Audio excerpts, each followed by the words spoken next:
98. Energy, energy, energy, energy!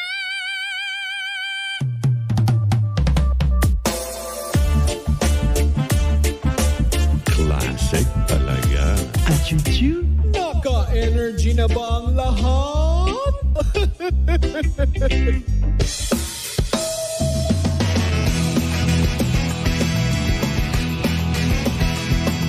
Ang pinakasikat na FM. Energy FM. Araw at gabi mo'y tunay na sasaya dito. Sagot namin, tugtugan, kantahan, walang patid na tawanan at kulitan. Huwag mong sabihin radyo, sabihin mo Number 1. energy. Ito ang number 1, 06.7 Energy FM. Sa bahay, opisina, kotse, taxi at jeep. What? Tricycle, FX, bus na masigip. O kaya? Palengke, internet, plaza, karinderya. Energy FM, nagbibigay saya. Huwag mong sabihin radyo, sabihin mo Number 1. energy. Pangga, energy kaibigan mo. Pangga, energy ang numero uno. Agad kumango na at isigaw mo. Same, pero iba. Huwag mong sabihin radyo, sabihin mo energy. Naka-energy na ba ang lahat? Lagi-lagi. Ang nag-iisang girlfriend mo sa radyo, DJ Lindsay. Ang pinakamakulit na girlfriend mo sa balat ng radyo. Isang magandang morning sa inyong lahat. Ako pa rin po nag-iisang girlfriend mo sa radio. My name is Lindsay. Makulit, pero may puso. Handang makinig sa mga kwento mo. Alam mo, feeling ko kailangan mo na siyang iwan kasi it doesn't make sense. Ang kwento sa lihim ng liham. Mahal kong Lindsay. Please, tawagin mo na lamang po ako sa pangalang Jazz. Di ko na po alam ang gagawin ko. Alam ko po na maaaring masira ang pagkatao ko dahil sa sitwasyon ko ngayon. But I'm badly in love with this man. Sana po mapayuhan niyo po ako. Here goes my story.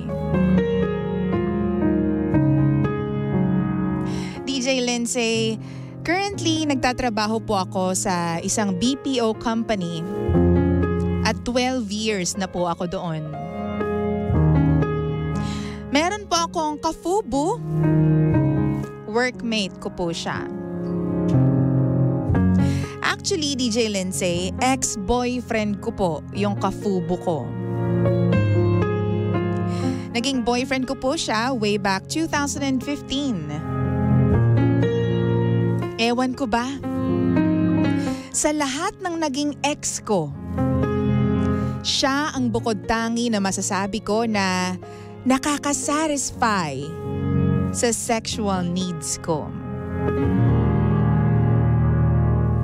Yung size, performance, sobrang perfect talaga, DJ Lindsay.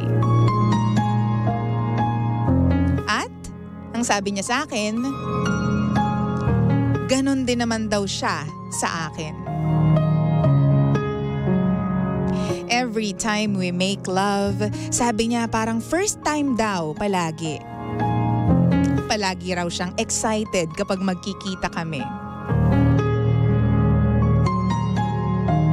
We tried everything, DJ Lindsay, from different positions, different places, sa sasakyan, sa kondo, sa bahay nila, sa CR ng office namin, sa sleeping quarters, sa fire exit ng opisina, sa lahat ng resort kapag may team building kami, sa mga tent kapag nagka-camping kami, at may mga ginagamit din kaming laruan para maging mas exciting ang aming experience. We do this 4 times a week. Ganyan kadalas, DJ Lindsay. Nakakailang rounds din po kami. Not until we broke up during pandemic. Nag-break po kami ng dahil din sa trabaho. Hindi kami nagkakaintindihan ng mga boss ko. Kaya nadamay din yung relationship namin. Binlock ko yung boyfriend ko sa lahat ng socials ko. At sa lahat ng platform kung saan pwede niya akong makontakt. Ganun po ako kagigil sa kanya. Adding up to this, naging work from home po kami. At yung security sa mga cities napakahigpit po. If ever mag-usap man kami, sa group chat lang at dahil pa rin sa trabaho. Sa kalagitnaan po ng pandemya, nalaman ko po na meron siyang nabuntis na ibang babae. Nalaman ko po ang lahat ng yon when we started reporting sa office. 3 buwan na pong buntis yung babae at doon na po nakatira sa bahay nila.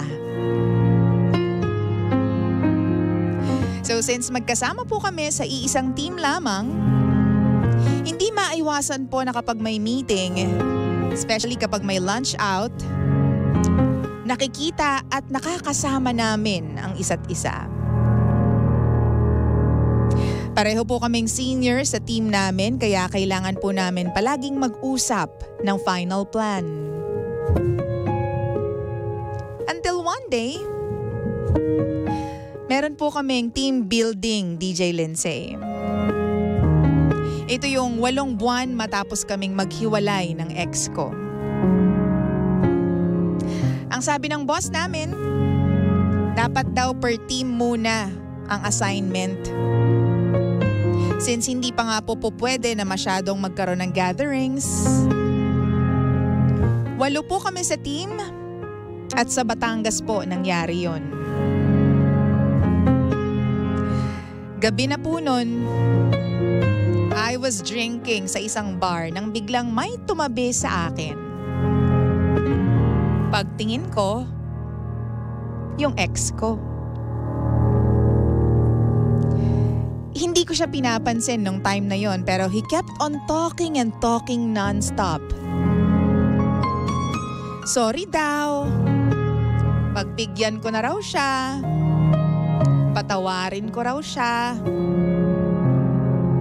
Blah, blah, blah. Kesyo hindi niya raw mahal yung babae. Nadala lang daw siya. Bilang naging friends naman muna kami, bago kami naging magkarelasyon, magka-batch na pumasok sa office, dinaan ko na lang po sa joke ang sagot ko sa kanya. Pareho naman kaming tumawa. Just like before. Just like the old times. Hindi namin napag-usapan nung gabi na yon yung babaeng nabuntis niya. Hanggang sa hindi ko na namamalayan na marami na pala akong nainom, DJ Lindsay. Nahilo na ako nung time na yon. And yes, tulad ng nasa isipan po ninyo, may nangyari sa amin. Solo po kasi siya doon sa room since siya po yung nag-iisang lalaki sa team. May nangyari po sa amin the whole night. It was very intimate. It was very rough. The next day, check out na po namin. Nag-offer siya na ihatid niya ako sa kondo pero hindi po ako pumayag.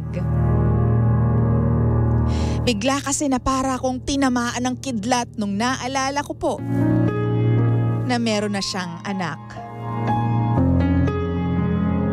Dahil dyan, iniwasan ko po siya ulit. Pero hindi siya tumigil ng kakaulit sa akin. Pag open ko ng email, ang dami niyang messages sa akin. I tried to ignore him ng ilang linggo.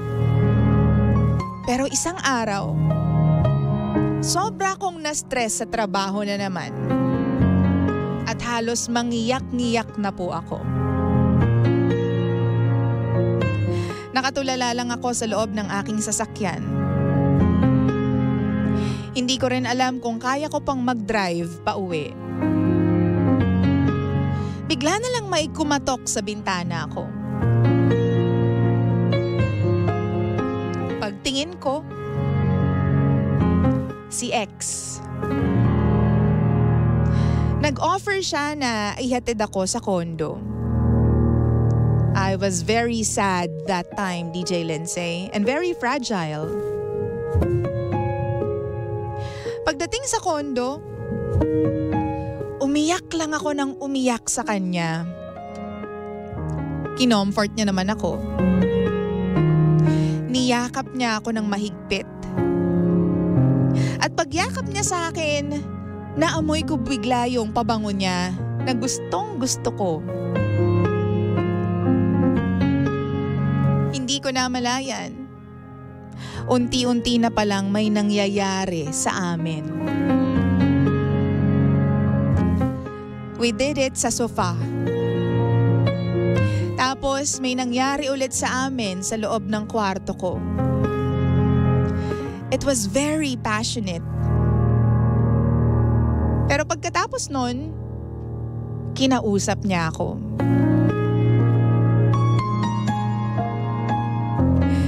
Itong thing na ito, ilang beses pang naulit, DJ Lindsay. Kapag may small victories, kapag nasa-stress kami sa trabaho, kapag may celebrations, tapos walang pakialaman sa personal na buhay. Never din naman akong nagtanong tungkol sa anak niya at doon sa nanay ng anak niya. Hanggang ngayon, nangyayari pa rin to. Same as before. Hindi ko alam kung anong meron kaming dalawa.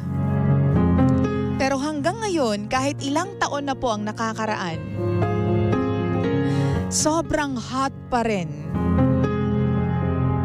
Sobrang steaming pa din po ang bawat experience. Actually, kaka-out of the country pa lang po namin. At syempre may nangyari din po doon. Hindi po nawawala sa amin ang thrill and excitement, DJ Lindsay. Pero tanong ko lang po, paano po kaya yung mag-ina niya? Hindi ko maiwasang itanong sa sarili ko kung pagdating ng panahon, paano na kami? Hanggang kailan po kami magiging ganto?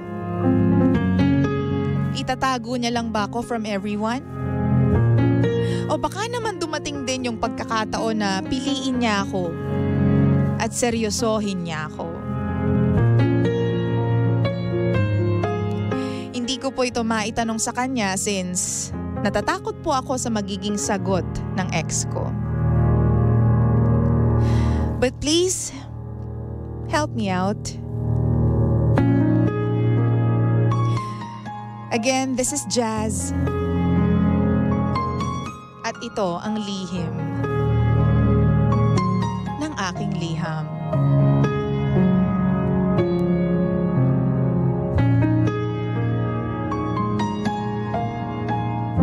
Lihim ng liham.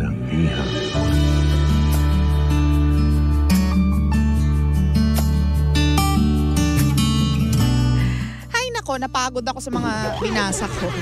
Ako yung napagod sa inyong dalawa, ha? Ewan ko ba sa inyo? Bakit ang dami yung energy? Anong vitamins ninyo? Sandali, oras natin sa buong kapulungan, 9:23 na po ng nagmamagandang morning. And ako pa rin po nag-iisang girlfriend mo sa radio. My name is Lindsay. Lindsay. Ito po ang programang wala kang matututunan. Pero meron kang mararamdaman. Ow! Uy, Jazz, ano nga? Sa totoo lang, anong vitamins ninyo? Anong secret ninyong dalawa, no? Hindi natin maintindihan. Alam mo kasi dun sa part na meron na siyang nabuntis na iba nung sa kalagitnaan ng pandemya, 'di ba dapat dun pack up ka na eh. Pero kasi alam mo, hindi mo rin maikakaila na iba talaga kapag meron silang sexual chemistry. You know, kapag yung mga tao ay may sexual chemistry. Iba talaga yung nagagawa nun. Minsan, kahit mali na nga talaga, naitutuloy pa. Kahit mali na nga talaga, they make it seem na tama ang nangyayari kahit mali nga, no? Ang dami kayang ganyan, yung mga kabetsiwarang. O kaya sila patuloy na nandyan sa sitwasyon na yan is because in bed, talagang sila 'di ba? Match sila in bed. Oo, kahit mali na yung sitwasyon, 'di ba? Parang ganyan na rin yung nangyayari dito sa ating letter sender, 'di ba? Kasi nga, 'di ba, meron ng ibang kasama sa buhay yung lalaki, may naanak ka na nga. Nandun pa sa isang bahay nakatira. So, practically speaking, isa silang pamilya kasi may anak. Tapos yung dalawang adults ay magkasama sa isang bahay, 'di ba? So, para sila talagang pamilya, 'di ba? So, ano pang tawag mo dun? Kasi alam mo, minsan we have to do or to make the most uncomfortable conversations with the people we say we love para mas maging malinaw ang lahat ng bagay. Pero hindi ko kasi alam kung, 'di ba, magta-translate. Talaga bang love mo siya? Mahal mo ba siya o talagang gusto mo lang na compatible kayo in bed? Wow! 'Di ba? Kasi minsan, 'di ba, na papagpalit-palit natin yan, akala mo mahal mo yung isang tao. Pero ang hinahanap-hanap mo lang talaga is yung pleasure na binibigay niya sa iyo when you do it, 'di ba? When you make love, 'di ba? So, hindi ko alam kung ano ba, mahal niyo ba ang isa't isa o nagagamitan lang kayo? I'm sorry, I had to say it. Yun naman talaga nangyayari, 'di ba? O ba't kasi hindi ka niya seryosohin, hindi ka niya, 'di ba, maging formal kayong dalawa at maging, 'di ba, i-finalize niyo ang mga bagay-bagay sa isa't isa. Gusto mo yung inuulit ko yung mga sinasabi ko. Bagay-bagay sa isa't isa, 'di ba?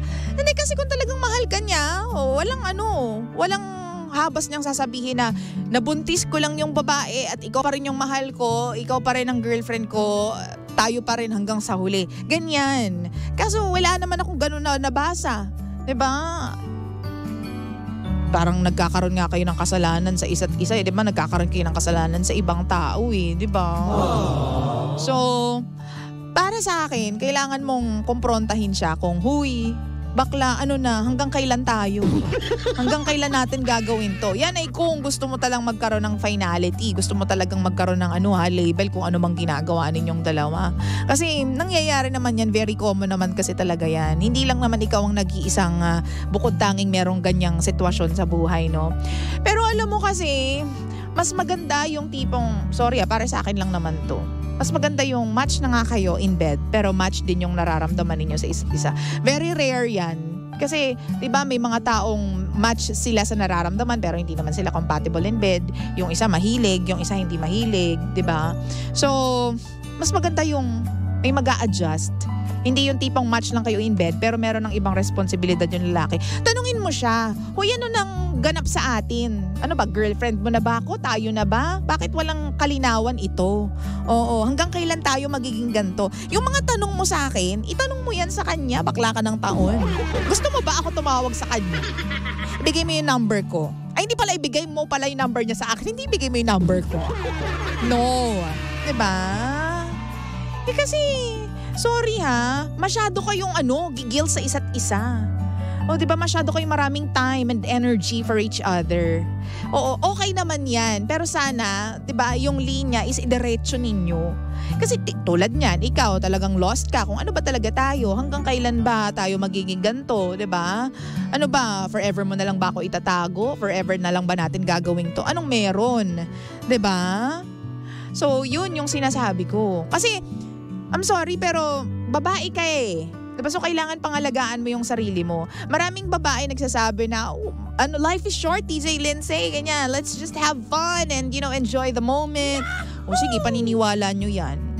Life is short. Pero sinabi ko rin yan noong mga nakaraang taon life is short. May life pa rin tayo hanggang ngayon. Oo. Oo.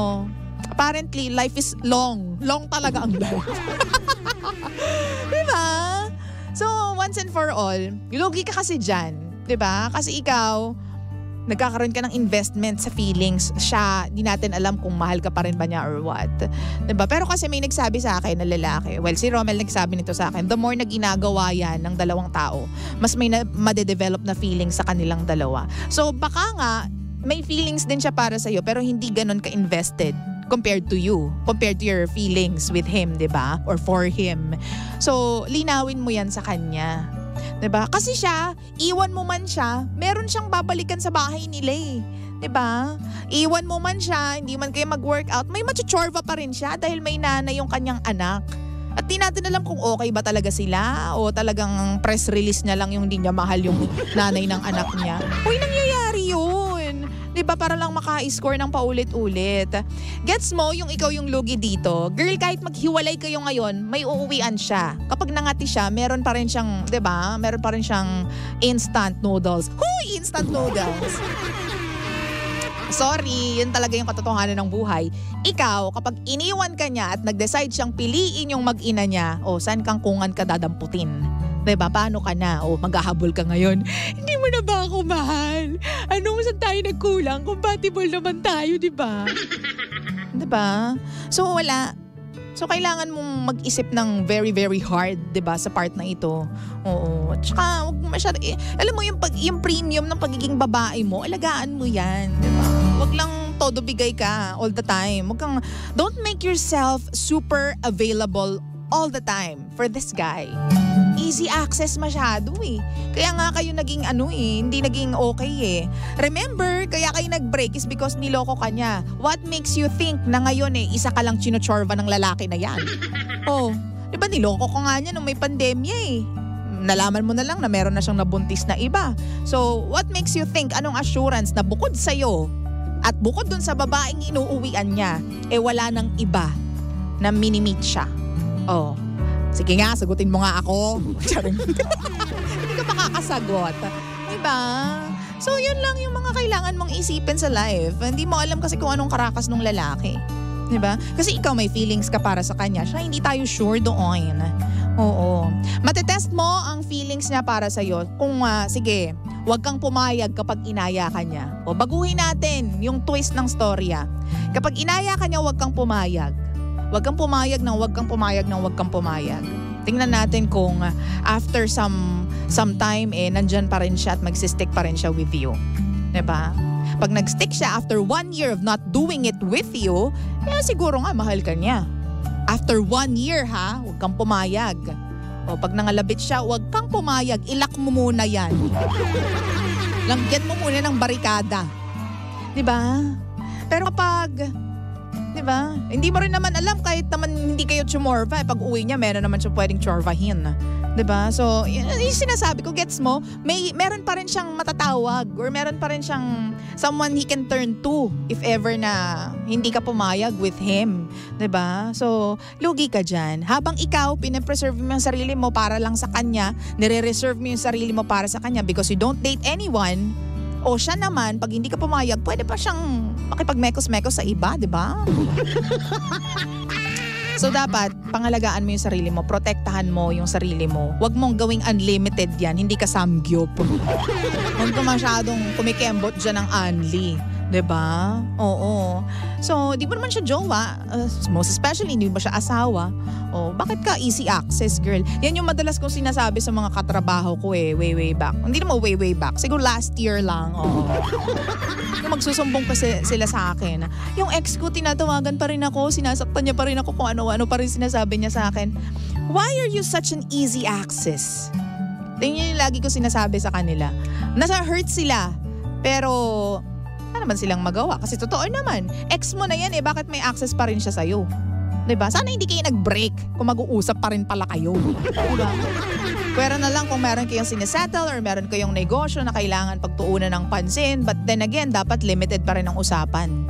Diba? Hindi yung papayagan mo siyang madala yung usapan sa pananakit sa'yo. Gets mo? Dapat wala na siyang power to hurt you anymore because ex na siya. Oo. Tatanggalin mo yung power na yun sa kanya. So, for you, Jazz, no? Teka lang, basahin natin yung mga pangga natin na nagko-comment. Baka magalit sila. Sabi ni Giesta, ginagawa ka lang pastime ng ex mo, hindi ka ba nakakahalata? Kasi kung mahal niya, ikaw, dapat ikaw ang pinipili niya. Gets mo ba, girl? Oh, sabi ni Bernard, to the letter center, face the truth. You have to ask him, what is your label? If not now, then when? He's doing that to you because easy access ng sexual desires niya ikaw. Please respect yourself, diba? Oo, kasi pumapayag ka ng paulit-ulit. O edi, kuha siya ng kuha ng paulit-ulit. Tikim lang siya ng tikim ng paulit-ulit. Diba? Sabi naman ni Abet, good morning DJ Lindsay. Grabe naman si ate, nakakaloka. Baka pwedeng maka-extra naman. Hoy, hindi ka makiki-extra. Naku ate, hiwalayan mo na yan habang hindi ka pa nabubuntis. Pag iniwan ka, nganga ka, diba? Sabi ni Kathleen Tombit, DJ Lindsay. Huy, wag naman ganyan. Di ko alam kung pwede basahin to. Yan ang vitamins po nila. Kaya Anli, shout out naman yan, Jern. Sabi ni Cristel, kulang sa muamua. Yun yung pangalan niya sa Facebook. Cristel, kulang sa muamua. Sandali, nawala yung ano mo, yung message mo, yung comment mo. Bilis kasi. Sorry na. Sabi dito, DJ Lindsay, pa-shoutout naman po, ganda. Cristel, ayun pala yon. O sabi naman nung Japanese or Chinese character dito, hindi ko alam kung pangalan. Diyos ko dahi, daghang pagkunan, dira unsa ng iyang kuwan gold. Ano? Huy, hindi ako Bisaya. Paki-translate. Hindi ako marunong mag-Bisaya, dai. Sabi dito ni MSNI, Ben Ron, my gosh, simple lang po kausapin mo siya ng masinsinan. Medyo layo-layo na, baka sexual chemistry lang naman yan. Respeto sa sarili. Diba no, Anne Clarice Marine na nanonood ngayon. Hoy! Sabi dito, ayos yan, Anli Chorba, sabi ni Don. Don. Sabi ni Alvin, huwag kang papadala sa bugso ng Diyos mio, pa utang 5 dalawa. Alagad ni Kuya Chico yan, sigurado ako. Oo. So there, thank you very much sa lahat po ng mga nagbigay ng kanilang comments for today's video. Pero I will still stand by what I just said. Bigyan mo ng premium yung pagkababae mo. Huwag kang, lagi kong sinasabi pa rin to at sasabihin ko pa rin ulit, don't be such an easy access for other people. Thank me later, Pangga. Minsan okay yung masabihan ka ng suplada naman nito. Bakit? Okay lang. Pinipili ko yung mga taong may access sa akin. That is how I protect my peace and my sanity. Okay lang yun paminsan. Lalo na sa mga ex. Hindi ka kahit masabihan ka suplada o hindi namamansin. And so, okay lang tayo, hindi ako mamamatay. Ex mo na eh. Carry na yan. 8:39 in the morning, my goodness. This is something from The Ones. And this one is called Hindi Tayo Pwede. Ay, hindi pa rin kayo pwede. Naalala ko na naman si Barbie Imperial at saka si Carlo Aquino with this song. Wow! Yes, si Father Carlo. Father Carlo! Oo, tsaka yung malakas uminom na si Barbie Imperial doon sa movie. Sa movie ha? Kayo talaga. And hello po sa mga patuloy po na nagko-comment sa atin. Si Ate Marinelli Dacusin, si Lian Niotoan, hello sa iyo. And si, sino pa to? Yung mga nandyan, si Malen de Dios at saka si Uwapo Ako. Good morning! Tutok lang sa Energy FM. Pilit nating iniwasan ganito